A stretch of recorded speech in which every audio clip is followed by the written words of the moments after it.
Hello students, welcome back to CS Hiren Gedia channel.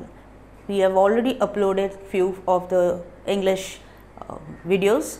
Now today once again I have come with another chapter of yours. आपने hopefully share कर दिया होगा, like कर दिया होगा और बेल बटन को भी हिट किया होगा, इसलिए आप ये वीडियो देख पा रहे हो। उसके पहले आप सब्सक्राइब भी कीजिए चैनल को। Let's start with your another chapter of English. I'm your English teacher Banerjee Pallavi and welcome back to the channel. Let's see what on saying please. What do you mean by on saying please? Please आ गया तो आजकल लोग please, sorry, thank you ये golden words बोलते ही नहीं। I don't know why they don't say it क्योंकि बचपन में तो पहले यही सिखाया जाता था स्कूल में the golden words. Today's world children feel कि प्लीज़ बोलने से, सॉरी बोलने से या थैंक यू बोलने से हमारा डिग्निटी चला जाता है या फिर they have a lot of ego of saying that. But if you have this quality of saying good about people, thank you, sorry और please, it makes a difference. It not only makes a difference in your life, it also makes a difference in your surroundings also. People see you, आपको लोग जानते हैं, पहचानते हैं आपके behaviour से. आप कितने पढ़े लिखे हो, आप कितने पैसे वाले हो या आप कितना आपके घर में गाड़ियाँ हैं या कितने फ्लैट्स हैं आपके, उससे आप जाने नहीं जाते हो. इसलिए टाटास जाने जाते हैं उनके बिहेवियर्स के लिए. Let's start with the topic and understand better what is the writer saying. आपका ऑथर आपको क्या समझाने की कोशिश कर रहे हैं. लेट्स सी आपके चैनल पे. Alfred George Gardiner 1865 to 1946. Okay, now हम देखते हैं कि अल्फ्रेड जी ने जो हमारे लिए जो भी चीज़ें हैं आपके लाइक यहाँ पे मैं आपको पहले बता दूँ, एक छोटा सा आपको समरी समझा दूँ ताकि आपको बेहतर समझ में आए चैप्टर, क्योंकि चैप्टर थोड़ा सा लेंदी है और थोड़ा सा ट्रिकी भी है क्योंकि लैंग्वेज है, लिटरेचर है, थोड़ा तो होगा ही. Let's see. On saying please आपका 1.2 चैप्टर है. ओके, चैप्टर जानने से पहले मैं आपसे एक बात बताना चाहूँगी कि जो ब्रेनस्टॉर्मिंग है, जो आइस ब्रेकर्स है, ये सारे एक वीडियो में अपलोड हो जाएंगे. हम चाहते हैं कि पहले आप चैप्टर को समझें, चैप्टर की समरीज़ को समझें, उसके हार्ड वर्ड्स को समझें और उसके बाद हम ये सारी चीज़ें आपको एक टू 1 by 1 अपलोड कर देंगे. Let's see. On saying please, Alfred George Gardiner, born on 2nd of June 1865 and 3rd March 1946. ये एक ऐसे है. In this essay, On Saying Please, A.J. Gardiner shed some light on the value of good manners in social life and emphasizes the importance of courtesy and politeness in our daily behavior. तो ये जो ऐसे है, जो निबंध उन्होंने लिखे हैं, उन्होंने कहा कुछ रोशनी, सम लाइट यानी कुछ रोशनी डालने की कोशिश की है कि वैल्यू ऑफ मैनर्स क्या होते हैं, यानी जो आप अच्छा व्यवहार करते हो तो उसका सोशल लाइफ में आपका कितना महत्व है, कितना इम्पोर्टेंस है. Of courtesy and politeness. Courtesy जो आपके व्यवहार है, पोलाइटनेस जो नम्रता है, वो कितना मायने रखता है आपके डेली बिहेवियर में, डेली रोज के रोज लाइफ में. The writer discusses legal regulations and social norms based upon an incident. यहाँ बहुत सारे इंसिडेंट्स हुए हैं जो हम आगे जाके पढ़ेंगे. वहाँ पे राइटर डिस्कस कर रहे हैं कि एक प्रॉब्लम की वजह से कितनी प्रॉब्लम्स आए हैं. कैसे एक इंसान का दिन ख़राब था तो उसने दूसरों इंसानों का दिन ख़राब किया और कैसे वो माहौल ख़राब हुआ, उसके बारे में राइटर ने बहुत सारे छोटे छोटे एग्जाम्पल्स दिए हैं. The young left man in a city offence who hurled a passenger out of his lift was fined for the offense. अब यहाँ पे जो इंसिडेंट के बारे में बता रहे हैं, ये तो बाद में आ रहा है. Being courteous and well mannered is not legally mandated, जो बताया गया. यहाँ पे बताते हैं कि लीगल ऑफेंस नहीं है ये, लॉ इसका कुछ नहीं कर सकता. अगर आप किसी को स्लैंग बोलते हो, किसी को गाली गलौज करते हो, किसी को बुरा बोलते हो, किसी से झगड़ते हो, जब तक वो फिज़िकल नहीं होता या कुछ क्राइम जैसा नहीं होता, लॉ उसको उसमें कुछ नहीं करता. There is no such law where you if you are behaving abnormal और मैनरलेस, तो उनका कुछ लॉ नहीं होता है. इसका मतलब ये नहीं कि आप ऐसा करो. So don't do that. Be a good human. It's not legally mandated, but still it is generally expected in our society and is highly desirable behavior. अगर आप देखेंगे कि बहुत सारे बच्चे होते हैं जिनको बहुत लोग पसंद करते हैं, कहते हैं कि इनका व्यवहार बहुत अच्छा है, इनके घर के लोगों की परवरिश बहुत अच्छी है, इसलिए हम टीचर्स हमेशा चाहते हैं कि आप बच्चे क्लास में, कॉलेज में या कोई भी क्लासेस में जाते हैं, स्कूल्स में जाते थे या कई भी इवेंट्स में जाते हैं, मेक श्योर कि आपका बिहेवियर बहुत ही गुड, पोलाइट, कर्टसी, बिकॉज आप जाने जाते हो जो भी आप करते हो वो आपके परिवार पे जाता है, आपके पेरेंट्स को उसके लिए सुनना पड़ता है. तो make sure that you don't do such kind of things which your parents are insulted. The young liftman in a society in a office who hurled a passenger out of his lift was fined for the offence. The passenger said, "Stop," and the liftman demanded, "Stop, please." And when this concession was refused, he not only declined to comply with the instruction but also physically assaulted and knocked the passenger down. अब क्या हुआ? ये story किस पे शुरू हो रही है? एक लिफ्टमैन था, वो जब पैसेंजर्स को ले रहा था लिफ्ट में, तो एक पैसेंजर ने आके कहा टॉप, यानी पैसेंजर का मतलब था कि उसे टॉप, सबसे टॉप फ्लोर पे जाना है. अब लिफ्ट मैन ने उसके आर्ग्यू किया कि आप प्लीज़ बोलो. उसने कहा मैं प्लीज़ नहीं बोलूँगा. लिफ्ट मैन को ऐसा लगा कि क्योंकि वो छोटे ओहदे पे है, इसी वजह से ये बंदा उसे ये नहीं करना चाहता है, प्लीज़ नहीं बोलना चाहता है. पर बात तो कुछ और थी. इसी आर्गूमेंट में लिफ्ट मैन ने बंदे को उठा के बाहर फेंक दिया. अब क्या होता है? लिफ्ट के बाहर फेंक दिया, फिजिकल असॉल्ट हो गया. Now he not only decline to comply, सुनने को तैयार नहीं with the instruction, but also physically assaulted and knock the passenger down, उसको फिजिकली धक्का मार दिया.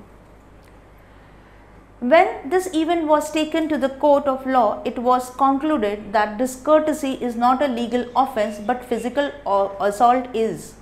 A.J. Gardiner believes that people must learn to be as polite as possible but also accept impoliteness when it occurs as a part of life.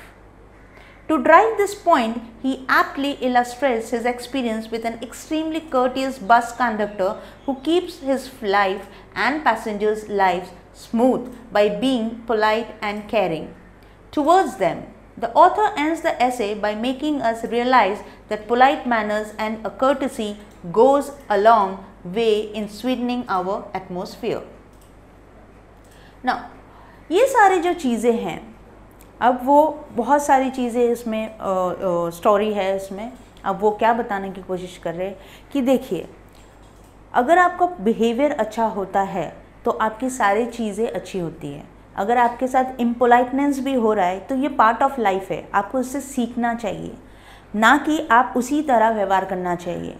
जिसे non violence था हमारे इसमें, जो उनको गांधी जी ने सत्याग्रह करके वायलेंस को स्टॉप करके नॉन वायलेंस में किया, तो आज हम फ्रीडम को एंजॉय कर रहे हैं, राइट. तो उसी तरह अगर हम छोटी छोटी बातों पे या कोई भी अगर पोलाइटली नहीं बोल रहा है तो आप भी पोलाइटली नहीं बोल रहे, तो आप में और उनमें क्या फ़र्क रह गया?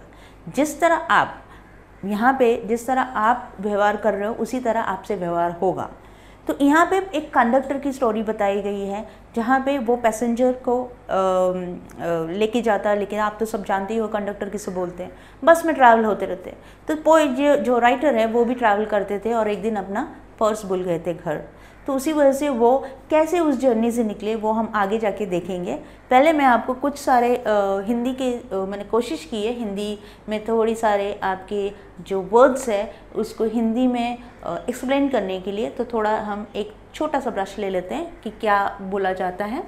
Comply means to obey an order और रिक्वेस्ट, उसको हिंदी में बोलते हैं आदेश या अनुरोध को मानना. hurled to throw something with great force, धक्का मारना, तो किसी वस्तु को जोर लगाकर फेंकना, तो यहाँ पे वस्तु तो नहीं थे, यहाँ पे एक इंसान था जिसे जोर से धक्का मार दिया गया। Discourtesy is rudeness, lack of courtesy, मतलब असभ्यता। Assault and battery, assault and battery का मतलब होता है an attack which includes not only threats but also the actual use of violence, मतलब वास्तविकता में हमला। कोशिश करती हूँ हिंदी में आपको समझाने की, बहुत सारी प्रोनाउंसिएशन में प्रॉब्लम होगा, उसके लिए I am apologising for the pronunciation wrong, but आप देखिएगा सारे स्पेलिंग्स बिल्कुल सही रहेंगे। बर्गलर का मतलब होता है thief who enters a house और other building by force, that means चोर। ओके। अक्यूट का मतलब होता है to state formally that a person is not guilty of a crime, किसी निर्दोष होने की विविधत्व घोषण करना, मतलब जब तक वो नहीं हुआ, मतलब अक्यूट का मतलब जो ऑलरेडी हमने गिल्टी है, जो गिल्ट क्राइम किया है, उसने गिल्ट नहीं है, उसने अब खाली अक्यूजन डाला है उसके ऊपर, आप कह सकते हो उसके ऊपर इल्ज़ाम लगाया गया है, but he is not guilty yet. Retaliate का मतलब होता है प्रतिकार करना, यानी in English it is do something bad to someone who has done something bad to you, मतलब जिस आप इसको बोल सकते हैं रिवेंज लेना, ये बदला लेना, उसको बोल सकते हैं। असैलिएंट मतलब अटैकर, हमलावर व्यक्ति जो हमला करता है हम पे। लेजिस्लेट, मेक अ लॉ और लॉज, जो लॉ बनाते यानी विधि या कानून बनाने वाला। ऐसे बहुत सारे जो चीज़ें हैं आपके यहाँ पे, आप इसका स्क्रीनशॉट ले सकते हैं, इसमें हिंदी में भी लिखा हुआ है। उसके बाद हम एक्सप्लेनेशन की तरफ चलेंगे, मैं एक के बाद एक डाल रही हूँ, क्योंकि हम सारा अगर प्रोनाउंस करने लगे या बोलने लगे तो आपका वीडियो बहुत ज़्यादा लंबा हो जाएगा। अगर आप स्क्रीनशॉट नहीं ले रहे तो वापस आके वीडियो को व्यू कीजिए। फिर से आपको बोलना चाहूँगी, वीडियो को लाइक करें, शेयर करें और चैनल को सब्सक्राइब करें। बेल आइकन को हिट करना ना भूलें, क्योंकि इसके बाद बहुत सारे ऐसे वीडियोज़ आएंगे जो आपके एग्ज़ाम्स के लिए बहुत काम आएंगे। ये बेनेडिक्शन, ब्लेसिंग, आशीर्वाद, और ये आपको काउंसलिंग, ठीक है। चलिए अब हम शुरू करते हैं अपने इस पार्ट को। अब देखा जाए अल्फ्रेड जॉर्ज, जो मैंने ऑलरेडी आपको एक्सप्लेन कर दिया, फिर भी हम एक बार रीड कर लेते हैं ताकि आपको इंग्लिश की प्रोनाउंसिएशन करेक्टली आ जाए। समटाइम्स ऐसा होता है कि आप इंग्लिश पढ़ तो लेते हैं लेकिन आपको बोलने में प्रॉब्लम होता है, पर मैं आपको बताना चाहूँगी कि आप अगर नहीं बोलोगे, नहीं पढ़ोगे, नहीं सोचोगे तो इंग्लिश पेपर लिखना बहुत मुश्किल हो जाएगा आपके लिए। सो हम चाहते हैं कि आप ज़्यादा से ज़्यादा मार्क्स स्कोर करें, इसलिए ज़्यादा से ज़्यादा वीडियो को देखें, लाइक करें, शेयर करें। Now, Alfred George Gardner, 1865 and 1946, was born at Chelmsford in Essex in 1865. He started his literary career as a journalist at the age of 37. He was appointed editor of Daily News. Daily News एक newspaper था, London, under the pseudo name, pen name यानी nick name जो हमारा घर का नाम होता है, तो उनका सूडो नेम था Alpha of the flower. He made regular contribution to the Daily News, the Manchester Evening News etcetera. बहुत सारे जो न्यूज़ होते हैं, न्यूज़पेपर्स होते थे, उसमें वो थोड़ा सा कॉन्ट्रीब्यूशन अपना करते थे। His essays are uniformly elegant, graceful and humorous. The pillars of society, pebbles on the shore, many furrows and leaves in the wind are some of his best known writings. His uniqueness lies in his ability to teach the basic truths of life in an easy and amusing manner. He raised the question of morality in everyday life. तो वो ये सारे जो assess लिखते थे, जो भी stories उन्होंने लिखा है, जो भी नॉवेल्स उन्होंने लिखा है, वो हमेशा मोटिवेशन और या हमेशा कुछ ऐसे मोरल के ऊपर होता था ताकि लोग उसको फॉलो करें, समझे और उस चीज़ पे अमल करें। In on saying please he points out the value of good manners. ये जो आपका चैप्टर है वो उसमें वैल्यू ऑफ गुड मैनर्स क्या होता है, अगर आपके पास गुड मैनर्स हो, गुड बिहेवियर हो तो कैसी आपकी लाइफ चेंज होती है और आपके आजू बाजू का एनवायरनमेंट चेंज होता है, ये बताने की कोशिश कर रहे हैं। ही in social life and emphasizes the importance of courtesy and politeness in daily behavior. He shows how polite speech and manners sweeten the atmosphere around and how discourtesy and ill manners spoil or pollute the pollute the environment, right. क्या होता है जब आप ही सोचिए, सुबह उठ के अगर मम्मी गुस्से से उठाती है तो आप चिड़चिड़ करके पूरा दिन आपका चिड़चिड़ हो जाता है, राइट। ऑफिस में अगर कुछ प्रॉब्लम हो गया तो पापा घर पे आके चिड़चिड़ करते हैं, फिर मम्मी चिड़चिड़ करके मम्मी आप पे गुस्सा करती है, तो घर का माहौल पूरा ख़राब हो जाता है। उसी तरह फ्रेंड्स में भी होता है, कॉलेज में भी टीचर ने डांट दिया तो ये इसको बोल दिया, वो उसको बोल दिया, बहुत सारी चीज़ें होती हैं ऐसे। लेकिन अगर उसी चीज़ को आप कर्टेसी या बिहेवियर अपने रोज़ के लाइफ में पोलाइटनेस लाए, कर्टेसी लाए, अपनी बिहेवियर पैटर्न चेंज करें, तो आप देखिएगा कि बहुत सारे चेंजेस आपकी लाइफ में आ जाएंगे। Let's see the things. Already मैंने आपको हिंदी में सब दे दिया है, आप वीडियो को वापस से देख के उसका स्क्रीनशॉट भी ले सकते हैं और या तो फिर आप उसको अपने नोटबुक पे लिख लेंगे। मैं बिल्कुल चाहूँगी कि आप उसे सुने और नोटबुक पे ज़्यादा लिखें, ज़्यादा। अगर आपको कोई भी प्रॉब्लम है, कोई भी क्वेश्चंस है इससे रिलेटेड या कोई other video related in English, please drop a comment in the comment box. इस वीडियो में नहीं तो अगले वीडियो में आपका जो भी प्रॉब्लम्स है मैं सॉल्व करने की पूरी कोशिश करूँगी। Okay. Now, the young liftman in a city office who threw a passenger out of his lift the other morning and was fined for the offence was undoubtedly in the wrong. It was a question of please. The complainant entering the lift said, "Top." The liftman demanded, "Top, please," and this concession being refused, he not only declined to comply with the instruction but hurled the passenger out of the lift. This of course was carrying a comment on manner too far. Discourtesy is not a legal offence and it does not excuse assault and battery. जैसे मैंने आपको बताया कि डिसकर्टेसी है, उसका कुछ भी आप नहीं कर सकते हो। अगर आपका डिसकर्टेसी है तो लॉ आपको कुछ नहीं करता, पर डिसकर्टेसी के साथ साथ अगर आप फिजिकल असॉल्ट करते हो किसी को तो लॉ उसमें स्टैंड करता है। तो यहाँ पे जब उसने धक्का मार दिया उसको तो ऑफ कोर्स उसको फाइन होगा, ऑफ कोर्स उसके ऊपर लॉ लगी, केस लीगल ऑफेंस है वो, तो इसी वजह से उसको पेनाल्टी देना पड़ा। If a burglar breaks into my house and I knock him down, the law will acquit me, and if I am physically assaulted, it will permit me to retaliate with reasonable violence. बोलते हैं अगर किसी ने आपको धक्का मारा, मुक्का मारा, मारामारी की तो आप उसको मार सकते हो, या फिर आपके घर में चोर घुसाया तो आप अपने आप को बचाने के लिए या अपने परिवार को बचाने के लिए या अपने दोस्तों को बचाने के लिए आप रिटेलिएट करोगे, यानी आप रिवेंज लोगे, या आप एक ऑब्वियसली एक एक्शन तो होगा, आपका एक्शन के ऊपर रिएक्शन तो होगा, वो ठीक है, उसका कोई प्रॉब्लम नहीं, तो लॉ आपको कुछ नहीं बोलता, पर आप किसी को फिजिकली असॉल्ट नहीं कर सकते हो, लॉ उसके लिए पनिशमेंट बिल्कुल देती है।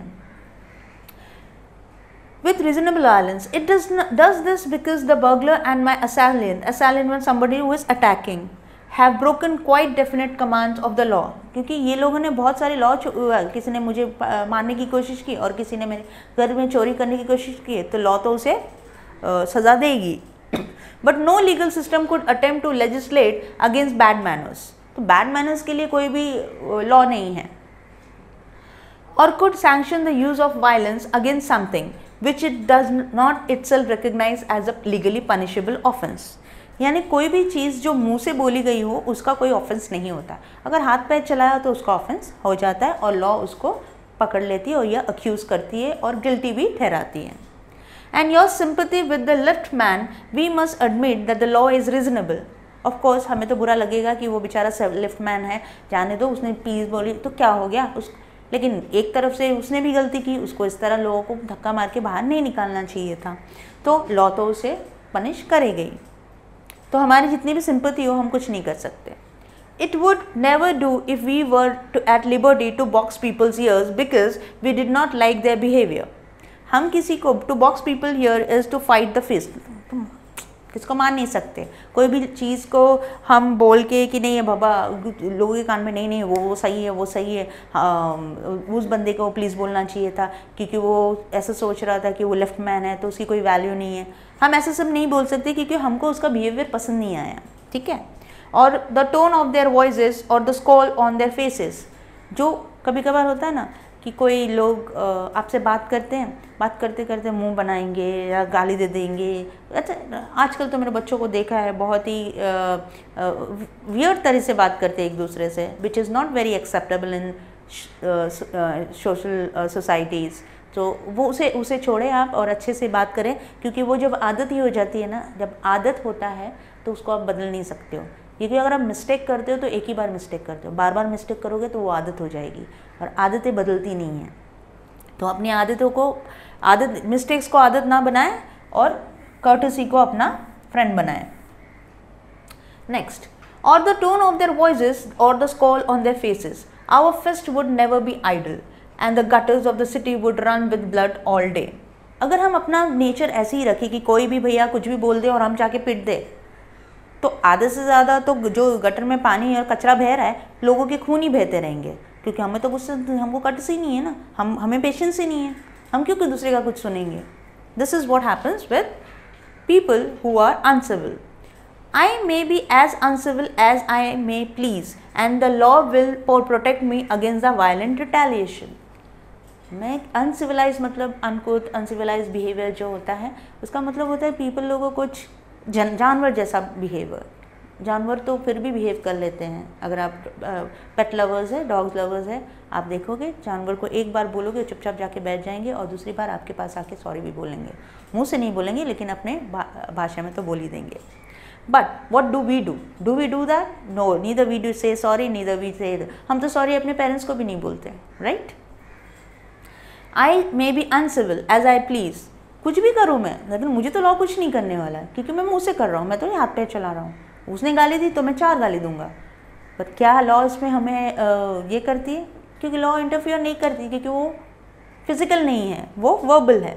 I may be haughty. haughty मतलब यहाँ पे हॉटी का मतलब हॉट नहीं है, हॉटी का मतलब something which is what you call that, अपने बारे में एक राय बनाना, मतलब you become, I think it is given in there haughty, pride, like having a high opinion of one self and pride, खुद का मतलब सब छोटे मैं बड़ा, like this kind of attitude होता है, उसको हॉटी बोलते हैं। और बुरिश का मतलब rude and uncultured, and there is no penalty, uncultured uncivilised, there is no penalty to pay except the penalty of being written down an ill-mannered fellow. ये सारी चीज़ें भी, अगर मैं को अपने आप पे प्राइड है कि मुझसे बड़ा कोई नहीं है, मुझे सब आता है, मैं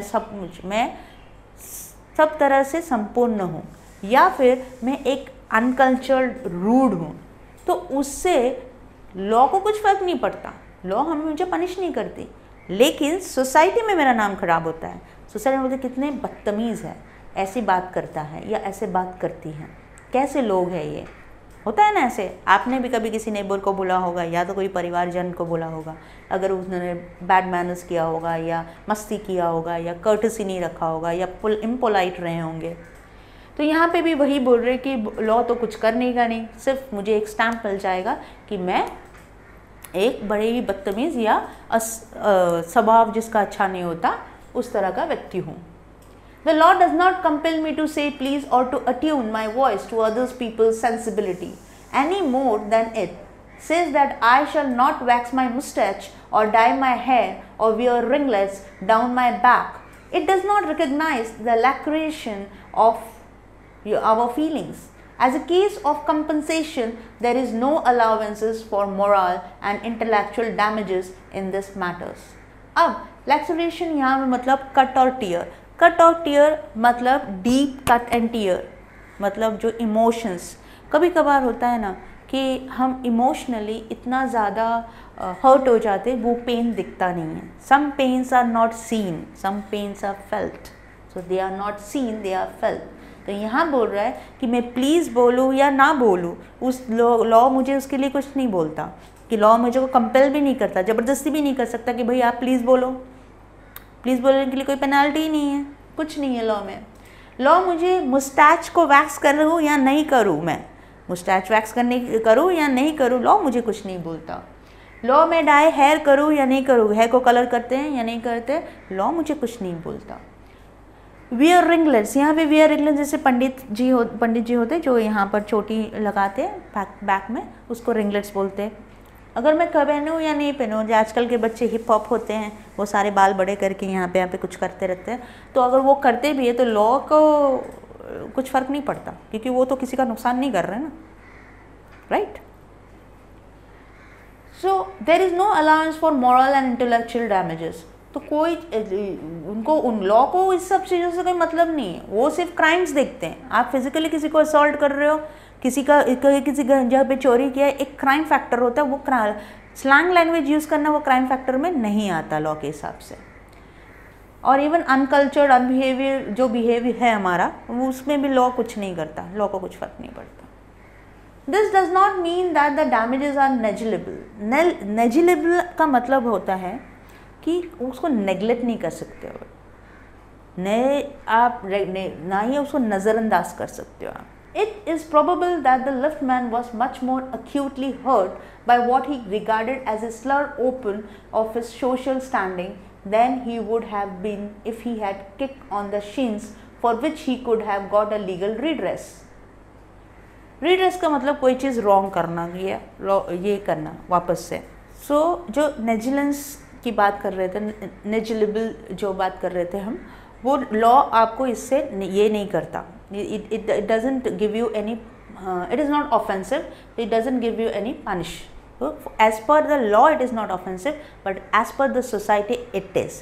मतलब सोसाइटी के लिए वो एक ऑफेंस है, गलत है, बुरा काम है, किसी को गाली देना, ये करना, ये बैड मैनर्स है। बट आपके जो लॉ है उसके लिए उसमें कोई लॉ नहीं बना है, कोई भी सेक्शन या धारा नहीं बना है। The pain of a kick on the shin soon passes away, but the pain of a wound to our self-respect or our vanity may poison a whole day.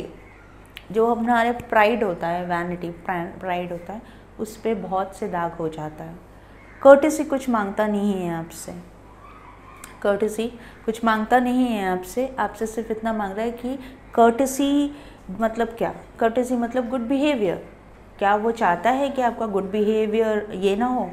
नहीं, वो चाहता है कि आपका बिहेवियर गुड हो, ताकि सोशल लाइफ में मुझे कोई भी चीज़ अगर करना है, यानी किसी से अच्छे से बात करना है, किसी से आपको कोई भी रिश्ता कायम रखना है, तो आपको गुड बिहेवियर होना ज़रूरी है। The pain of a kick on the Shin, Shin body के पैर के नीचे वाला जो हिस्सा होता है उसको शिन बोलते हैं। जो पैर के हिस्से, शिन गार्ड जो पहनते हैं लोग जब फुटबॉल खेलना होता है या क्रिकेट खेलना होता है, वो बोल रहे थे अगर किसी ने शिन पे मार दिया, धक्का मार दिया, फिजिकली असर गए, तो वो उतना बुरा नहीं लगता। पर लगता कब बुरा होता है? जब वुंड जो सेल्फ रेस्पेक्ट को जो हर्ट करता है। अब सेल्फ रेस्पेक्ट को जब हर्ट करते हैं तो लोगों का वैनिटी यानी प्राइड को तकलीफ होती है। मे पॉइजन और होल डे, तो पूरे दिन खराब हो जाता है हमारा। आप खुद सोचिए, अगर आपका झगड़ा किसी रिक्शा वाले से हो गया जाते टाइम, पूरा दिन खराब। सुबह उठ के माँ से झगड़ा हो गया, पूरा दिन खराब। टिकट काउंटर में झगड़ा हो गया, पूरा दिन खराब। टीचर ने डांट दिया, पूरा दिन खराब। कोई चीज़ होमवर्क नहीं हुआ, टीचर ने 10 बोल दिया, पूरा दिन खराब। तो अब खुद का तो दिन खराब ही होता है, दूसरे का भी दिन खराब कर देते हैं, right. I can imagine the liftman denied the relief of throwing the author of his wound out of the lift. अब उन्हें क्या है कि उसको बाहर फेंक दिया उसने, उसको उससे रिलीफ मिला। उसे लगा कि इसने प्लीज़ नहीं बोला क्योंकि मैं छोटा आदमी हूँ, मैं छोटे ओहदे में हूँ, इसलिए मैंने उसको धक्का मार दिया और मैं शांति हूँ, मुझे शांति मिल गई उससे। Brooding is thinking anxiously over something, दुख होके। The insult by the hour and visiting his wife in the evening as the only way of restoring his equilibrium.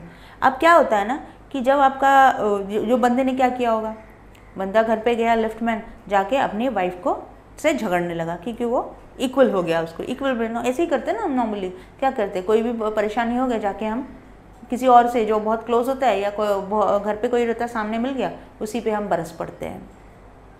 For there are few things more catching than a bad temper and bad manners. बहुत सारी अलग चीज़ें भी होती है जिसमें आप bad tempers होता है, बैड मैनर्स होता है, उसके बावजूद भी बहुत सारी चीज़ें ऐसी होती है। क्यों आप हमेशा बैड टेम्पर्स और बैड मैनर्स की बात करते हैं हम? There are times when people bully also. Bully का मतलब होता है किसी पे हावी हो जाना, कोई चीज़, जैसे क्लासेस में बुली होते हैं, कॉलेज में बुलीज होते हैं, आजकल तो नहीं होते, पहले हुआ करते थे, आजकल वो लीगल ऑफेंस है तो नहीं कर सकते हो। तो बुली करना यानी किसी पे अपना हक जमाना या कि कोई कमज़ोर है जिस पे हम ये करते हैं। यहाँ पे बुली का जो है उसका थ्रेटनिंग है, यानी यहाँ पे एक स्टोरी है जो सर एंथनी एब्सोल्यूट की है और पेज बॉय है।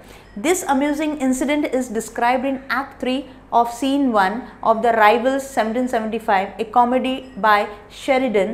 Sir Anthony is Captain Jack Absolute's father and Fag is the son of the son's servant. Okay, मतलब यहाँ पे जो सर एंथनी एब्सोल्यूट है वो फादर है और कैप्टन एब्सोल्यूट जो जैक है उनका नाम, और जो लेटर वेंट आउट, मतलब फादर ने बुली किया तो letter went out and bullied this man, his man मतलब सर्वेंट को।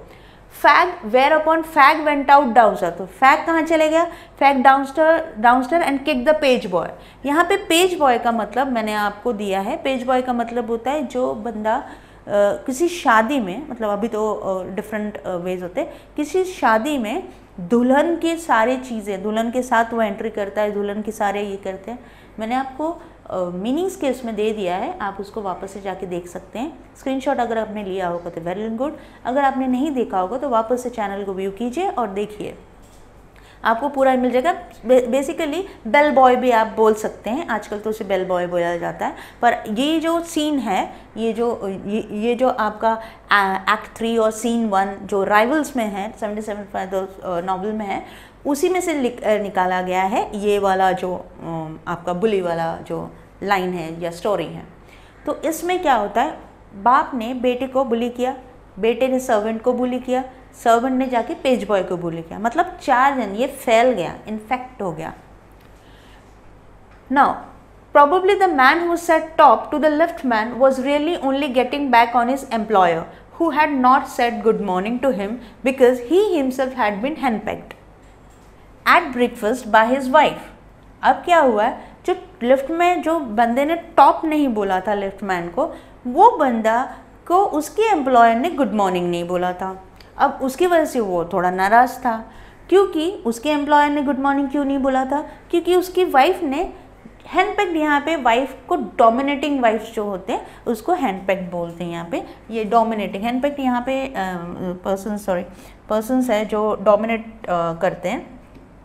ओके, तो डोमिनेटिंग जो होते हैं यहाँ पे ये आपका डोमिनेटिंग, ये है डोमिनेटिंग। ओके, अब ये तो बुली हो गया इसका। तो देखा आपने, फादर ने सन को बुली किया, सन ने सर्वेंट को बुली किया, सर्वेंट ने पेज बॉय को बुली किया, ये चारों एक दूसरे को गुस्सा होके ख़त्म हो गया। अब पता चला कि वो बंदा क्यों ये था, जो लेफ्ट में बैठा था बंदा, जो उसको फेंक दिया गया था, वो क्यों उसमें था, दुखी था, या उसने प्लीज़ क्यों नहीं बोला, क्योंकि ऑलरेडी वो अपसेट था। उसके एम्प्लॉयर ने उसको गुड मॉर्निंग नहीं बोला। एम्प्लॉयर ने गुड मॉर्निंग क्यों नहीं बोला, क्योंकि एम्प्लॉयर की वाइफ जो थी उसने उसको डोमिनेट करके चिट कुछ तो किया होगा। क्यों किया उसने ऐसा, उसने इसलिए किया क्योंकि to the home had been cook had been insolent, मतलब कुक ने वाइफ को रूडली बोला। अब कुक ने वाइफ को रूड क्यों बोला, क्योंकि कुक को हाउसमेट ने रूडली बोला and answered her back. Housemaid ने कुक को रूडली बोला, कुक ने वाइफ को रूडली बोला, वाइफ ने हस्बैंड को रूडली की बोला, हस्बैंड ने लिफ्टमैन को अपने एम्प्लॉयर को ये नहीं किया, गुड मॉर्निंग नहीं बोला। और बेचारे एम्प्लॉयर को गुड मॉर्निंग नहीं बोला तो एम्प्लॉयर ने जाके लिफ्ट में उसको प्लीज़ नहीं बोला। मतलब इतने सारे लोग, एक स्मॉल चीज़ के लिए इतने सारे लोग इन्फेक्ट हो गए, इल ह्यूमर हो गए और बहुत अपसेट हो गए। आप कह सकते हो अपसेट हो गए। We infect the world with our ill humours, bad manners, probably to do more to poison the stream of the general life and then the crimes in the calendar। अब इसका मतलब ये होता है कि जो calendar, crime in the calendar, मतलब calendar वाला है, हमारा कैलेंडर नहीं, ये क्राइम कैलेंडर होता है। यहाँ का मतलब होता है कि जब आप ये सारे इल मैनर्ड, अनकल्चर्ड, अनसिविलाइज्ड, डिस्कर्टसी, ये बैक आंसरिंग और ये सारी चीज़ें जो होते हैं, स्लैंग वर्ड्स यूजिंग करते हैं, वो ज़्यादा है एक्चुअली। जो क्राइम रेट जो है, क्राइम का जो लेवल है, यानी जो नंबर ऑफ क्राइम्स कैलेंडर में होगा, जो इनके कैलेंडर्स में अपने पुलिस स्टेशंस में, उससे ज़्यादा हमारा इल मैनर, डिस्कर्टेसी का रेट हाई है। लेकिन यहाँ पे तो लॉ कुछ नहीं कर सकता ना, लॉ इसके बारे में कुछ ही नहीं करता, तो उसको क्या करेगा? क्योंकि लॉ हमारे प्राइवेट अफेयर्स में बात नहीं करता, वो हमारे पर्सनल लाइफ में इंटरफेयर नहीं करता। हाँ, वो सिर्फ वही देखता है जहाँ पे फिजिकल असॉल्ट, मर्डर्स और क्राइम्स का थिंग्स हुआ, तो ही वो लॉ के, जो लॉ के अंडर में आता है, जो लॉ के सेक्शन में आता है, वही वो देखते हैं। वो ये सारी चीज़ों को ध्यान नहीं देते। For the one wife who gets a black eye from an otherwise good-natured husband, there are 100 who live a life of martyrdom under the shadow of morose temper. Morose temper मतलब unhappy temper, unhappy temper. Now, what does it mean? इसका मतलब होता है कि कभी कभार हमने देखा है बहुत अच्छे कपल्स होते हैं, हम ऐसे बोलते हैं भी कभी कभी, ये कपल कितना अच्छा है, पर बाद में कुछ दिन बाद एक आँख, ब्लैक आई, यहाँ का ब्लैक आई का मतलब होता है, बहुत सारे लोगों को लगेगा ब्लैक आई मतलब evil I, but it is not evil आई। इसका मतलब होता है उनके फेस में मारा, किसी ने मारा होगा, उनका फेस काला पड़ गया, काला नीला बोलते हैं ना, पड़ गया। अब ये ज़रूरी नहीं कि वो रोज़ ही मार खाती होगी, हो सकता है कि कभी कभार गुस्से में कोई इसमें उसने अपने हस्बैंड के पास मार खा लिया, पर ऐसा एक दो होगा, लेकिन ऐसे तो हज़ारों औरतें हैं जो इस चीज़ के शिकार है, जिसको हम ये बोलते हैं कि हाउस में जो वायलेंस होता है, होम वायलेंस होता है, जो फीमेल्स के साथ होता है, वो आधे से क्या 100% ऑफ देम कभी कंप्लेन नहीं करते। और ये चीज़ इसमें पुलिस भी कुछ नहीं करती, लॉ भी कुछ नहीं करती, but all the same time law can not become the guardian of your private matters. आपको सॉल्व करना है वो प्रॉब्लम, लॉ कुछ नहीं कर सकता, लॉ हमेशा नहीं जा सकता। लॉ जहाँ वही जाता है जहाँ उसकी पहुँच है, उससे ज़्यादा वो नहीं जाता। Now decalogue could over the vast area, decalogue मतलब 10 कमांडमेंट्स। 10 कमांडमेंट्स जो यीशु ने दिया हुआ था आपको, अगर आपने पढ़ा यीशु मसीहा का, उसमें उसमें 10 कमांडमेंट्स दिए हुए थे, 10 वर्ड्स दिए गए हुए थे उनके द्वारा, वो है, मैं बाद में आपको बताती हूँ। Of offences, and no court could administer a law which governed our social civilities, our speech, the tilt of our eyebrows and all our moods and manners. कोई लॉ है जो हम ऐसे देखते हैं या ऐसे देखते हैं, ऐसे देखते हैं, whatever is the facial expressions or our words, या फिर आपकी बात करने का तरीका या आपका स्पीच देना, आपके पास राइट्स है। India is a democratic country, the largest democratic country, तो हम तो कुछ भी करते, कुछ भी बोल के चले जाते, या गाली गलौज भी दे देते हैं, हम पेरेंट्स के साथ भी मिसबिहेव करते हैं, पर लॉ हिसाब से आप नहीं कर सकते हो, पर हम करते। पर कौन सा पेरेंट जाता है लॉ के पास? कोई नहीं चाहता। कौन सी वाइफ जाती है लॉ के पास? कोई नहीं चाहता। कितनी महिलाएं ऐसी हैं, कितनी बहनें ऐसी हैं, कितने भाइयों ऐसे हैं, कितने हस्बैंड्स भी ऐसे हैं जो लॉ के पास जा सकते हैं, पर लॉ के साथ नहीं जाते, क्योंकि ये ऑफेंस ही नहीं है लॉ के अंडर में। किसी को गाली देना, there is no offence of that. But though we are bound to endorse करना मतलब कोई चीज़ को बताना। द वर्डिक्ट, हम बोल सकते हैं, वर्डिक्ट जजमेंट को बोल सकते हैं, जजमेंट जो होता है हम उसके अगेंस्ट जा सकते हैं।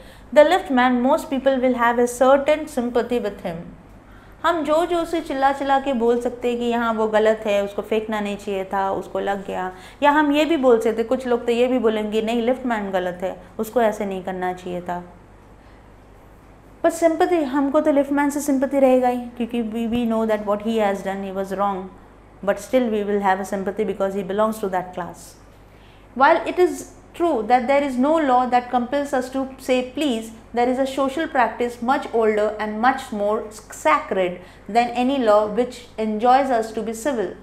लेकिन एक पवित्र, sacred is पवित्र, एक पवित्र चीज़ है ताकि किसी से अच्छे से बात करना। क्यों नहीं कर सकते हम अच्छे से बात? थोड़े मीठे बोल अगर किसी से बोल लोगे, इंसान तो खुशी हो जाएगा ना। तो प्लीज़ बोल के अगर उन्होंने बंदे ने नहीं बोला, तो ये हमें लगता है कि प्लीज़ उसे बोलना चाहिए था। प्लीज़ बोलने से थोड़ी वो छोटा हो जाता। एक तरफ हम ये भी बोलते और एक तरफ हम ये भी बोलते कि क्या प्लीज़ नहीं बोला तो क्या हुआ, चलो तुम्हारा काम लिफ्ट चलाना है, लिफ्ट चला लो, तो हम तो hypocrites हैं, right? And the first requirement of civility is that we should acknowledge a service. Please and thank you are the small change with which we pay our ways of social beings. बोला जाता है कि अगर आप please और thank you का use करते हो, आपकी भी लाइफ अच्छी होती है और सामने वाला भी आपको बहुत अच्छे नज़र से देखता है। जैसे हम रिक्शा में ट्रैवल करते हैं, अगर आप रिक्शा वाले को प्लीज़ या थैंक यू बोल दोगे, भाई साहब प्लीज़ चलेंगे क्या? आई नो रिक्शा वाले कभी कभी अनॉयड होते हैं, हम उनको देख के बहुत अनॉइंग फील करते हैं और हम एगनी आ जाता है हमें, बट अगर आप देखोगे तो सारे ऐसे नहीं होते। पैसेंजर्स भी तो उनको बहुत ट्रबल करते हैं। अगर आप अपना नम्रता रखोगे, उनसे बात करोगे, आप देखना धीरे धीरे सारे जो ऑटो ड्राइवर्स है, रिक्शा ड्राइवर्स है, वो आपसे अच्छे से बात करने लगेंगे। अगर आप बस में ट्रैवल करते हो तो कभी कंडक्टर को देख के देखिएगा, उनसे अच्छे से बात करके देखिएगा, वो भी आपसे अच्छे व्यवहार करेंगे। शायद आपको अब नहीं पता चलेगा, लेकिन change your behaviour, you will change the world. Now what is this? They are a little courtesy by which we keep the machine of life oiled running sweetly. आप जितना थैंक यू, गुड मॉर्निंग और good evening, good afternoon, sorry, excuse me, ये सारे words use करेंगे, आप देखिएगा there will B changes. हम झाड़ू वाली आंटी होते हैं, हमारे कॉबलर होते हैं, जो मोची अंकल होते हैं, जो पियोन होते हैं, इन सब को हम अगर गुड मॉर्निंग, थैंक यू ये सब बोलते, वो बहुत खुश होते। कभी कभार वो हमारा काम भी कर देते, वो चाहे किसी और का काम ना करे पर हमारा काम ज़रूर कर देते हैं। आपको याद होगा जब डीमोनेटाइजेशन हुआ था, 1000 के नोट्स अचानक से बंद होने लग गए और सबको प्रॉब्लम्स होने लग गया था। There were many people, many vegetable vendors, जो भाजी वाले होते, उनके पास कहाँ से आएंगे इतने पैसे? पर उन्होंने भी बहुत सारे लोग, ऐसे लोगों को हेल्प किया था, भाजी लेके वो 1000 रुपये लिए थे, क्योंकि वो उनके डेली कस्टमर्स थे और बहुत अच्छा व्यवहार था उनके बीच में। तो आप अगर अच्छा व्यवहार रखोगे सबसे, आपसे भी लोग उतने ही अच्छे व्यवहार रखेंगे, और यू नेवर नो कब कौन काम आ जाए। So now they put our intercourse upon the basis of a friendly cooperation and easy give and take, instead of on the basis of superiors dictating to inferiors. It is a very vulgar mind that would wish to command where he can have the service for asking and have it with willingness and good feeling instead of resentment. यहाँ पे क्या बोला जाता है? Intercourse यहाँ आपके मतलब होता है एक्सचेंज ऑफ वर्ड्स या कम्युनिकेशन एंड कन्वर्जेशन। तो अगर आप गिव एंड टेक का रिलेशन रखोगे तो वो ज़्यादा अच्छा लगता है। इंस्टेड ऑफ गुस्सा होके कोई चीज़ के लिए करो, यानी आप गए कहीं पे, चलो डी मार्ट जाते हैं हम, फूड बाज़ार जाते हैं हम, वहाँ पे भी अगर आपने उससे लेके थैंक यू बोल दिया, या मेट्रो में ट्रैवल करते हैं आप, टिकट लेके थैंक यू बोल दिया, या कोई भी किसी ने आपको सीट दे दिया उसको थैंक यू बोल दिया, तो there are chances that you have a lot of friends and lot of likes. आपने सोचा है कभी कि जब बहुत सारे लोग होते हैं जो ज़्यादा पढ़े लिखे नहीं होते पर ज़्यादा पैसे वाले भी नहीं होते, पर लोग उनको बहुत पसंद करते हैं? द रीज़न बिहाइंड उनका बात करने का तरीका बहुत अच्छा होता है। वो लोगों के बहुत नर्म से बात करते हैं, बहुत कर्टसी होता है उनमें, बहुत सिविलाइज्ड होते हैं वो, और हर बात में आप देखिएगा thank you, sorry, please and wishes भी होते हैं। तो आप भी अपने डेली प्रैक्टिस में ये डालिए, देखिएगा there will be a change. I should like to feature in this connection in my friend, the polite conductor. My discriminating title, I do not intend to suggest a rebuke to conductors generally. Conductors ऐसे लोग हैं जो हमको एक station से दूसरे station, बोल सकते हैं कि डेस्टिनेशन, वो हमारे डेस्टिनेशन को पहुंचाते हैं। हम जाते हैं, हम चढ़ते हैं बस में, हम धक्कम धुक्की खाते हैं, वो तो रोज़ ही खाते होंगे धक्कम धुक्की, फिर भी वो शांत रहते हैं और वो क्या एक्सपेक्ट करते हैं हमसे? थोड़ी सी रिस्पेक्ट। ओके, अब वो बताते हैं कि कैसे क्या है। On the contrary, I am disposed to think that there are few classes of men who come through the ordeal मतलब difficult pain, painful, okay, of a very trying calling better than bus conductors do. Here and there you will meet an unpleasant specimen who regards the passenger as his natural enemies, as creatures whose chief purpose on the bus is to cheat him, and who can only be kept reasonably honest by a loud voice and aggressive manner. अब conductor लोग ऐसे क्यों होते हैं? गुस्सा करते हैं, चिल्लाते हैं, चीखते हैं, हमको ये नहीं करते, क्योंकि वो इरिटेट हो जाते हैं पहले से ही। बहुत से पैसेंजर ऐसे होते हैं, वो उनको छुट्टा नहीं देते, हमेशा एक बड़ा सा नोट लेके आ जाते हैं, या फिर वो टिकट लेने की फिराक में ही नहीं रहते, ऐसे ही उतर जाते बिना टिकट लेके। इसमें क्या होता है, कंडक्टर का लॉस हो जाता है, उनकी भी अपनी जॉब है, आपको वो भी देखना चाहिए। पर बहुत सारे लोग ऐसे करते हैं कि अरे मैं तो फ्री में ट्रैवल कर लिया। आप फ्री में ट्रैवल कर लिए, लेकिन वो कंडक्टर बेचारा, उसके तो टिकट्स बिके ही नहीं ना। तो जब पैसेंजर्स जा रहे, टिकट्स नहीं बिक रहे, मतलब कंडक्टर का प्रॉब्लम है। तो आप कंडक्टर इसी वजह से चिड़चिड़े रहते हैं, लोग समझते नहीं हैं, और उसको हमेशा यही लगता है कि ये सारे दुश्मन ही मेरे, पैसेंजर नहीं चढ़ रहे, दुश्मन चढ़ रहे। कोई बड़ा सा नोट निकालेगा छुट्टा मांगने के लिए, कोई जगह में बैठने के लिए करेगा, तो कोई धक्का मारेगा, तो कोई बिना टिकट के ही भाग जाएगा। इसलिए वो हमेशा चिड़चिड़े रहते हैं, लाउड वॉइस और एग्रेसिव मैनर में रहते हैं। But this type is a rare and rarer than it used to be. I fancy the public owes much to the Underground Railway Company, which also runs the buses, for insisting on a certain standard of civility in its servants and taking care that the standards is observed.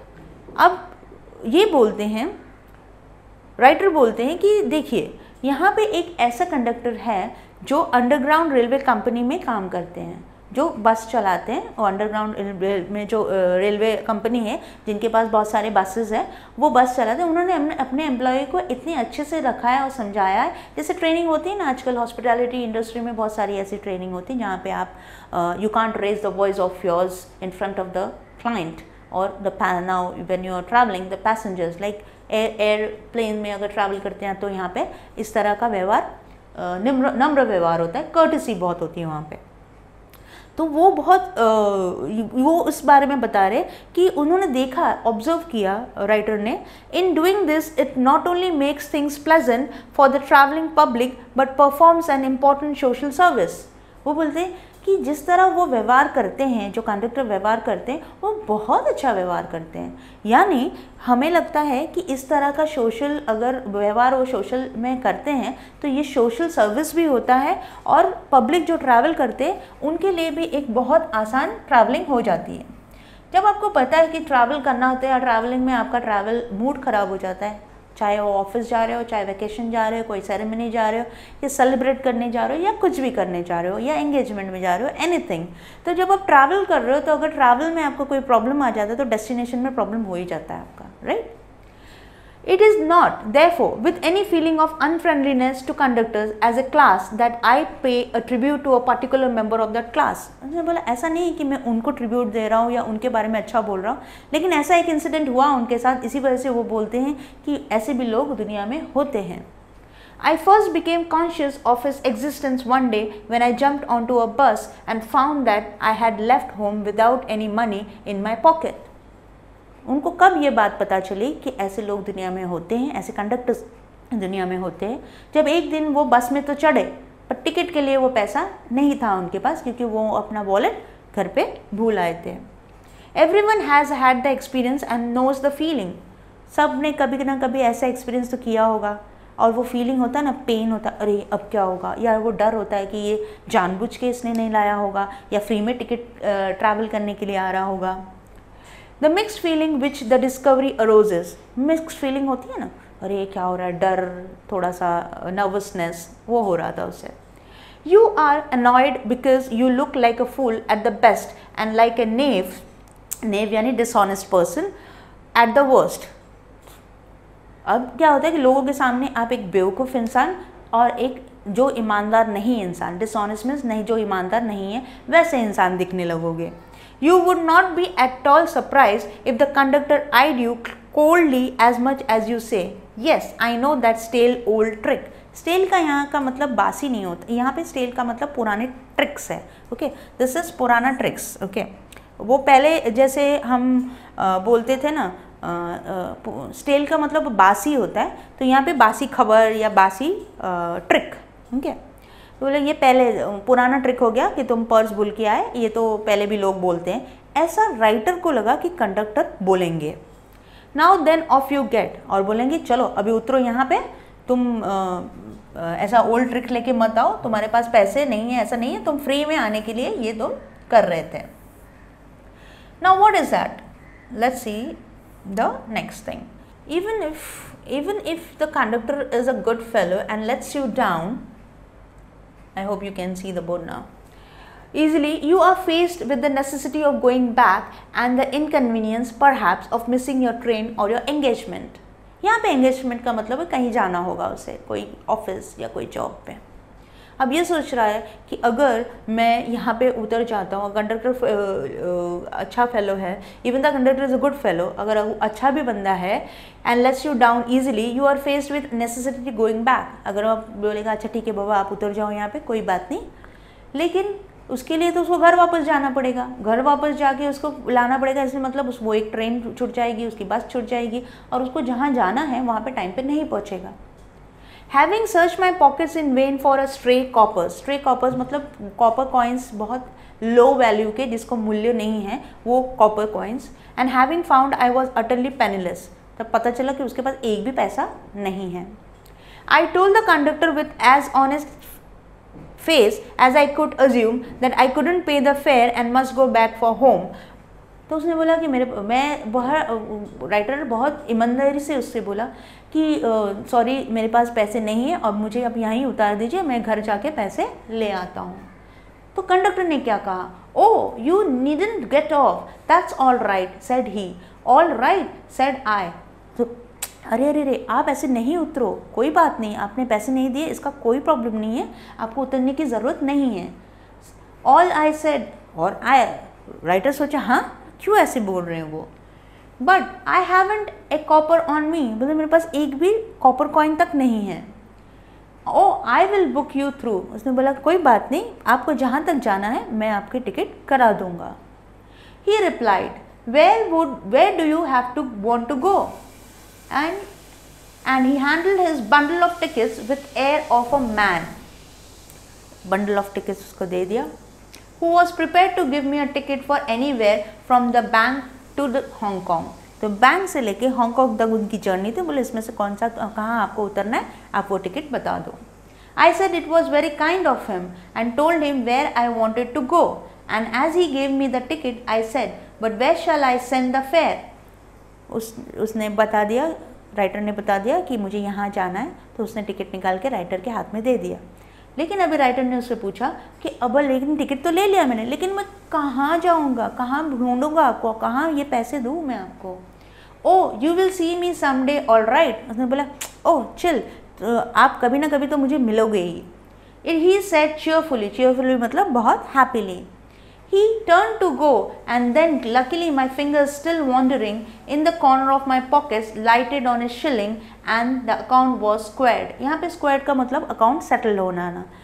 वो फिर ढूंढने लगे. फिर भी अब हम करते हैं ना, अरे नहीं रे पैसा तो होगा कहीं ना कहीं, कुछ तो होगा.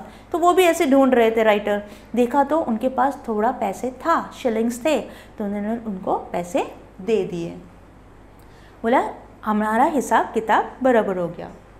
But the fact did not lessen the glow of pleasure which so good-natured an action had given me.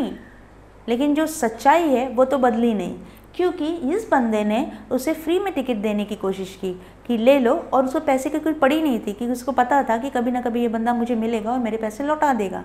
इतनी कर्टसी कोई कैसे कर सकता है, इतना अच्छा व्यवहार कोई कैसे कर सकता है, इतना भरोसा कौन कैसे कर सकता है, ऐसे राइटर सोचने लग गया. A few days later, my most sensitive toe was trampled. Trampled का मतलब किसी के पैर के नीचे आ जाना, कोई चीज़ पे हम स्टैम्प कर देते, कभी कभी पैर लग जाता ना हमारा, वैसे.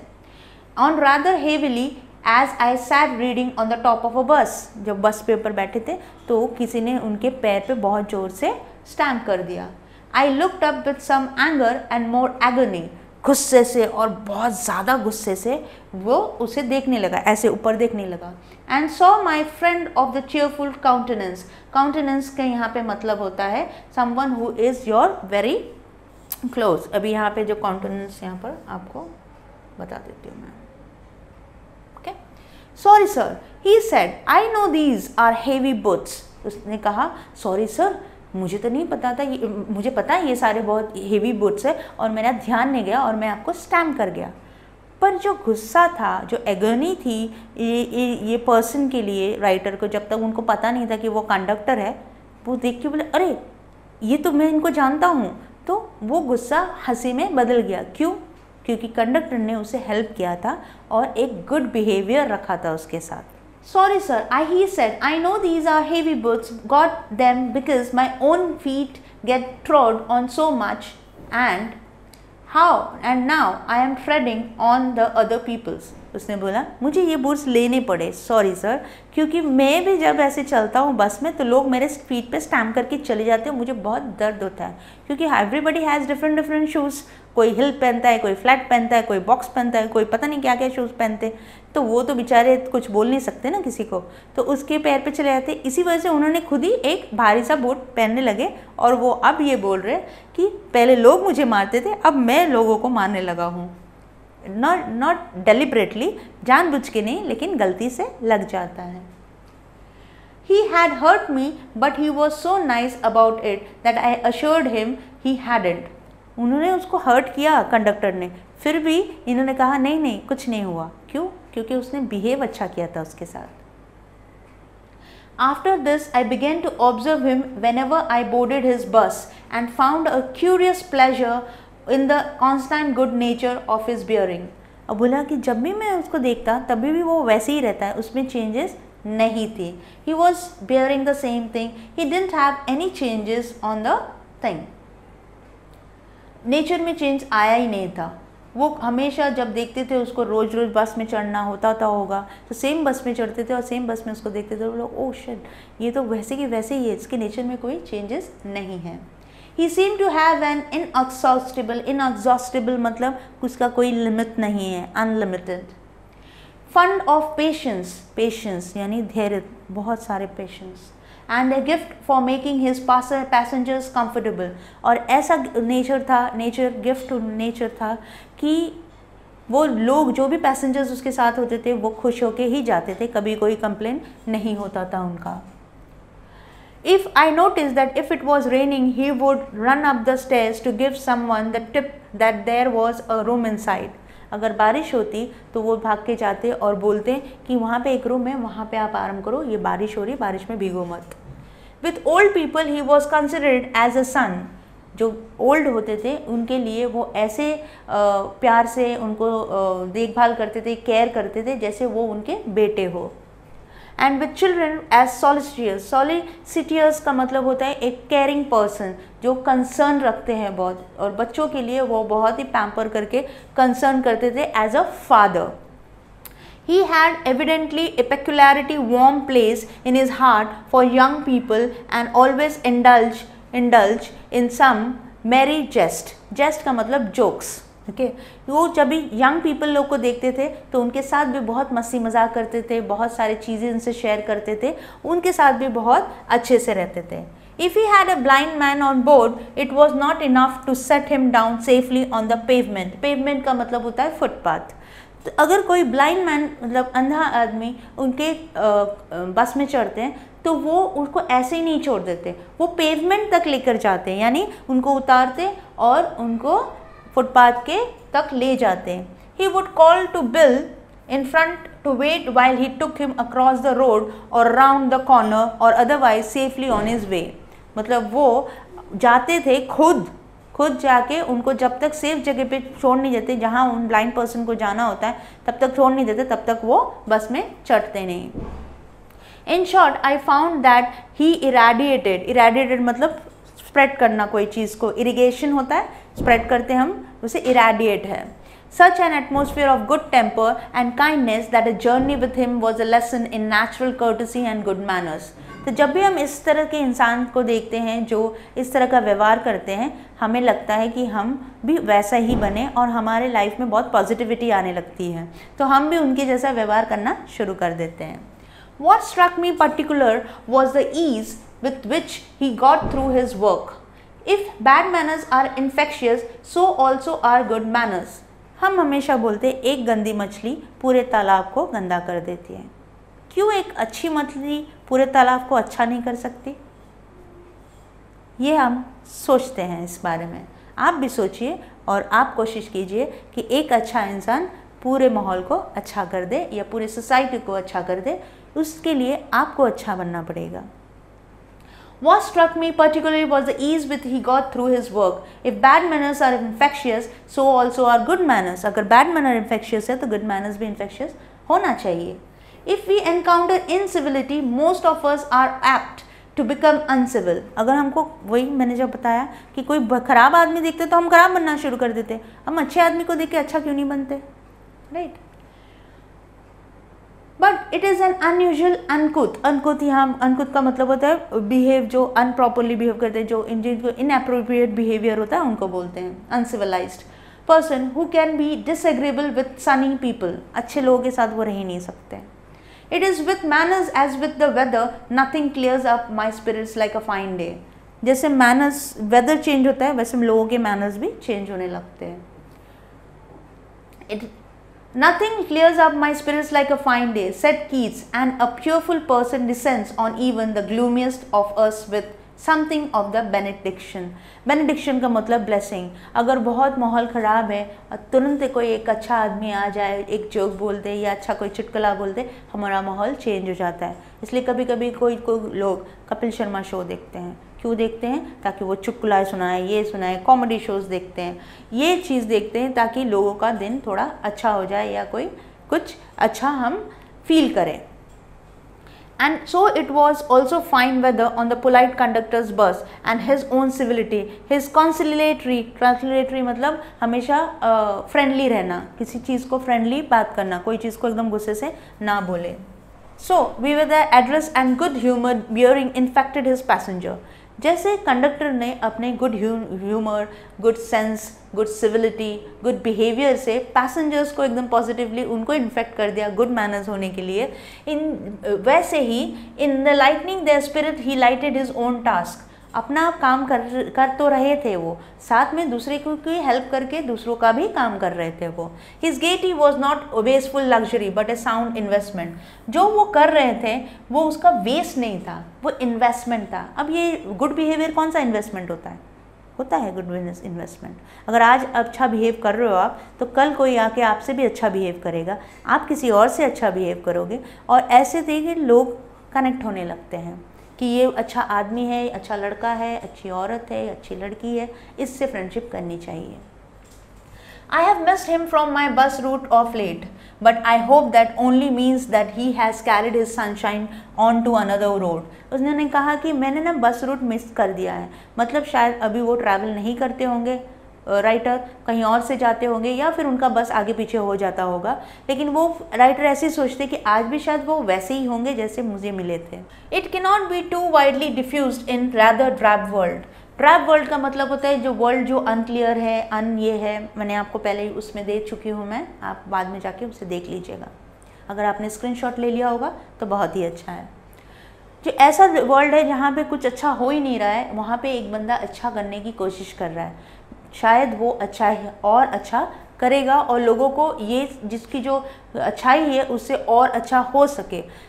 भगवान करे कि उनका जो ये तरीका है वो वर्ल्ड की इस तरीके से डिफ्यूज़ ना हो जाए या ख़त्म ना हो जाए. And I make no apologies for writing a पैनेगेट्री. पैनेजेरिक मतलब होता है यहाँ पे a speech of writing praise someone, किसी को बहुत ज़्यादा प्रेस करना. वो बोल रहे मैं सॉरी कि मैं इतना ज़्यादा प्रेस कर रहा हूँ उनको, लेकिन ठीक है वो वर्थ है उसके लिए.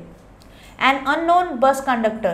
If Wordsworth could gather lessons of wisdom from the poor leech gatherer on the lonely moor, I see no reason why lesser people should not take lessons in conduct from one who shows how a very modest calling may be dignified by good temper and kindly feeling.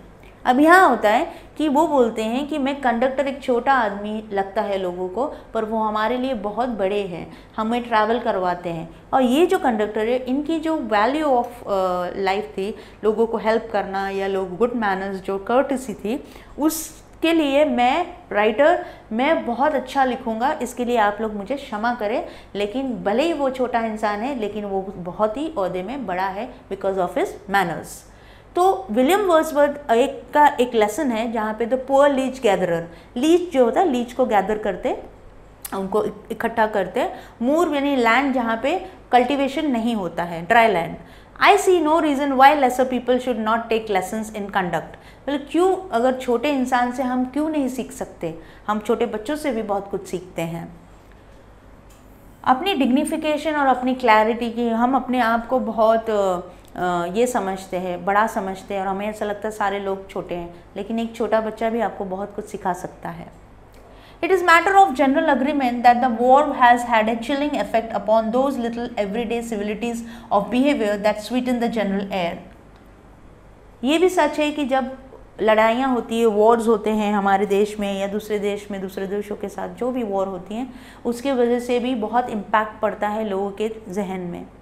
India Pakistan का जब war हुआ था तभी भी बहुत सारे लोगों का एक जो भाईचारा जो था वो ख़त्म हो गया था। धीरे धीरे वो पनप रहा है, लेकिन फिर भी बहुत सारे टाइम ऐसे होते हैं कि हम गलत सोचते हैं एक दूसरे के बारे में। बहुत जगह पे आप नेबर्स को देखिए, नेबर्स भी एक दूसरे पे प्रॉब्लम्स क्रिएट करते हैं और वो उनके पास एक ही माइंडसेट होता है कि नहीं ये तो बुरे हैं, पर ऐसा होता नहीं है। बुरे कोई नहीं होता, सभी अच्छे होते, सिर्फ वो छुप जाता है। बुराई के अंदर अच्छाइयाँ भी होती हैं। We must get those civilities back if we are to make life kindly and tolerable for each other. अगर आप चाहते हो कि आपकी लाइफ अच्छी हो और टॉलरेबल हो, बहुत सारे खुशियाँ हो, ऑप्टिमिस्टिक लोग हो आजू बाजू, तो हमें भी उस चीज़ को वापस लाना पड़ेगा। We cannot get them back by invoking the law. हम वो लॉ को बीच में नहीं ला सकते ये सब चीज़ों के लिए, ये हमें आपको खुद करना है। The policeman is a necessary symbol and the law is a necessary institution for society. That is still somewhat lower than the angels. अब lower than angels जो है, thou hast made him man, a little lower than the angels. Here it means less than perfect. Angels जो होते हैं वो कभी भी ये नहीं होते, क्या बोलते हैं उसे, angels कि होते बहुत, उनका ओहदा बहुत बड़ा होता है, उनका दिल बहुत बड़ा होता है, पर हम एंजल्स तो नहीं हो सकते, लेकिन एंजल से कम भी तो नहीं हो सकते। हम अगर चाहे, अभी जो पुलिसमैन होते हैं वो लॉ बाइडेड होते हैं, जो लॉ जो बोलेंगे वही पुलिसमैन करेंगे, पर हमारा कोई हक नहीं बनता, हमारा कोई फ़र्ज़ नहीं बनता। Duty responsibility towards our society is to keep the society optimist, people optimistic, think positive, give a good company, give a good social value to। तो क्या होता है कि but the law can only protect us against material attack. Law क्या कर सकते हैं, law खाली हमको मटेरियल अटैक यानी फिजिकल अटैक से बचा सकते हैं। लॉ हमें ये सारी चीज़ें से नहीं बता, दुख कष्ट इससे क्या बचाएंगे लॉ, ये तो हमारा काम है ना। Nor will the liftman's way of meeting moral affront by physical violence help us to restore the civilities। ना ही लिफ्टमैन जैसे लोग धक्का मार के जो निकाल दिए हैं उनका मॉरल थिंकिंग वैसा था, हमारा ऐसा नहीं है। मॉरल अफ्रंट भी मैंने आपको हिंदी में और इंग्लिश में दोनों दे दिया है। By physical violence help us to restore civilities। Physical violence करने से हम सिविलाइज नहीं हो जाएंगे, right. I suggest to him that he would have had a more subtle and effective revenge if he had treated the gentleman who would not say please with elaborate politeness. He would have had the victory not only over the boor, boor यहाँ मतलब rude, sensitive person, insensitive person, but over himself, and that is the victory that counts। वो क्या बोल रहे हैं, उससे insensitive होके बात करने से अच्छा अगर वो इंसेंसिटिव है तो आप भी इंसेंसिटिव हो जाओगे, तो उससे आपके और उसमें क्या फ़र्क रह जाएगा, इसमें आप कोई चेंजेस डाल नहीं सकते हो। The polite man may lose the material advantage, but he always has spiritual victory। कभी कभार होता है लोग आपको गाली दे के चले जाते हैं, आप भी उनको गाली दे देते हो, आपको लगता है आप बहुत सेटिस्फाइड हो, लेकिन सेटिस्फाइड तो नहीं होते, वो दिन में चलता है, उसने गाली दी, उसने गाली दी, उसने गाली दी, उसने गाली दी। बट अगर आप सेम चीज़ अगर लोग ने आपको गाली दी तो आप भी उसको बोले अच्छा ठीक है, आपको अच्छा लगा, आप खुश रहो, तो आप देखना आप में चेंजेस आ जाएंगे, आपको बुरा ही नहीं लगेगा, बोला ठीक है ना, वो खुश रहने दो, बोलने दो, मुझे क्या है। तो यहाँ पे भी उन्होंने क्या बोला कि अगर लेफ्ट मैन भी ऐसे ही बिहेव करता, वो टॉप प्लीज़ नहीं बोला तो छोड़ो, जान दो उसको, छोड़ देते हो, उसका प्रॉब्लम है, अगर उसे नहीं बोलना है तो क्या है, मेरा काम तो है, मैं कर दूँ, राइट। अब यहाँ देखिए वो क्या एग्जाम्पल दे रहे हैं। I commend to the liftman a story of Chesterfield। In this, Chesterfield कौन थे, इंग्लिश स्टेट्समैन थे, author and pattern of letters थे।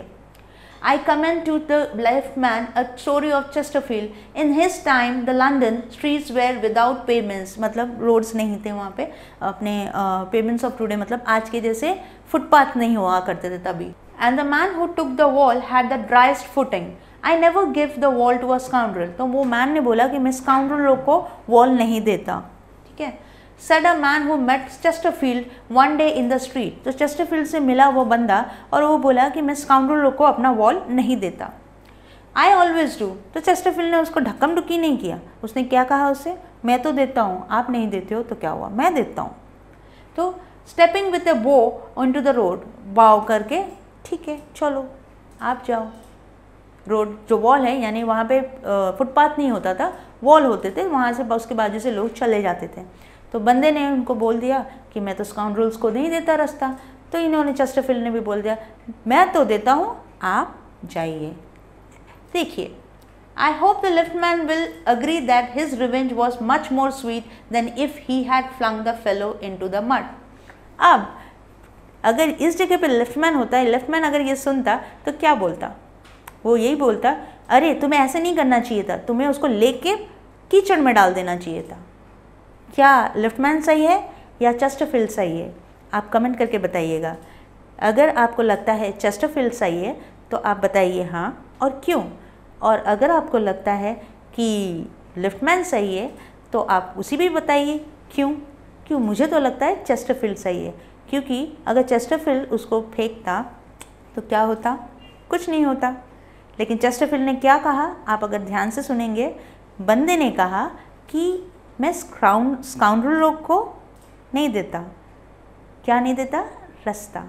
पर चेस्टरफील्ड ने कहा आप नहीं देते लेकिन मैं तो देता हूँ, और फिर उसने बो किया और बोला आप जाओ, यानी स्काउंड्रल कौन हो गया, राइट।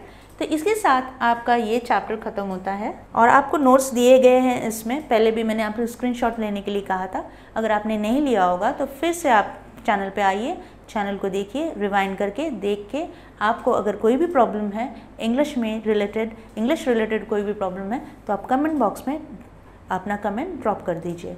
चैनल को सब्सक्राइब कीजिए, शेयर कीजिए, लाइक कीजिए और बेल बटन को हिट कीजिए ताकि आपके ग्रामर के क्लासेस, आपके अदर जो क्लासेस जो वीडियोस अपलोड होंगे उसके लिए आपको नोटिफिकेशन आते रहेंगे। So thank you for today, see या।